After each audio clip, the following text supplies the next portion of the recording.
വിജയകസര ട്രോഫിയിൽ വിജയവഴിയിലേക്ക് തിരികെ എത്താൻ കേരളം നാലാം മത്സരം കളിക്കാൻ നാളെ ഇറങ്ങുകയാണ്. നാളെ രാവിലെ 9 മണിക്ക് ആരംഭിക്കുന്ന മത്സരത്തിൽ രാജസ്ഥാനാണ് കേരളത്തിന്റെ എതിരാളികൾ.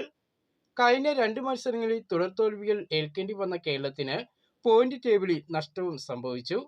ആദ്യം 1-ാം സ്ഥാനത്തും പിന്നീട് 3-ാം സ്ഥാനത്തേക്കും വീണ കേരളം ഇപ്പോൾ 5-ാം സ്ഥാനത്താണ് ഉള്ളത്. ആദ്യ മത്സരത്തിൽ കേരളം പരാജയപ്പെടുത്തിയ ത്രിപുരയും ജാർഖണ്ഡും ഇപ്പോൾ കേരളത്തെ മറികടന്ന് പോയിന്റ് ടേബിളിൽ മുന്നിലെത്തി.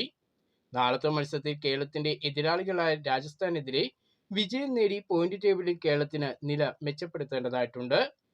രാജസ്ഥാൻ ആവട്ടെ ടൂർണമെന്റിൽ ഇതുവരെ ഒരു മത്സരം പോലും ജയിക്കാൻ അവർക്ക് കഴിഞ്ഞിട്ടില്ല. കഴിഞ്ഞ 3 മത്സരങ്ങളിലും പരാജയപ്പെട്ട അവർ പോയിന്റ് ഒന്നുമില്ലാതെ 7-ാം സ്ഥാനത്താണ്. കേരളത്തിനാവട്ടെ 4 പോയിന്റ് നേടാനുള്ള അവസരമാണ് നാളെ ലഭിക്കുക. കഴിഞ്ഞ 2 മത്സരങ്ങളിൽ പരാജയപ്പെട്ടു നിൽക്കുന്ന കേരളത്തിനെതിരെ ടൂർണമെന്റിലെ ആദ്യ വിജയം ലക്ഷ്യമിട്ടാണ് രാജസ്ഥാൻ എത്തുന്നത്. കേരളത്തിന്റെ ഭാഗത്തു നിന്നും സ്ഥിരതയാർന്ന ഒരു പ്രകടനം ബാറ്റിങ്ങിലും ബൗളിങ്ങിലും ആവശ്യമാണ്. സ്പിൻ ഓൾറൗണ്ടറായ ദീപക് ഹൂഡയും പേസർ ഖാലിദ് അഹമ്മദും രാജസ്ഥാൻ ടീമിനോടൊപ്പമുണ്ട്. ഇരു ടീമുകളും മുമ്പ് പരസ്പരം നേരിട്ട മത്സരത്തിൽ കേരളത്തിനെതിരെ രാജസ്ഥാനായിരുന്നു വിജയം. ആ ഒരു തോൽവിക്ക് കണക്ക് തീർക്കാൻ ഒരുങ്ങിയാണ് കേരളം നാളെ ഇറങ്ങുക.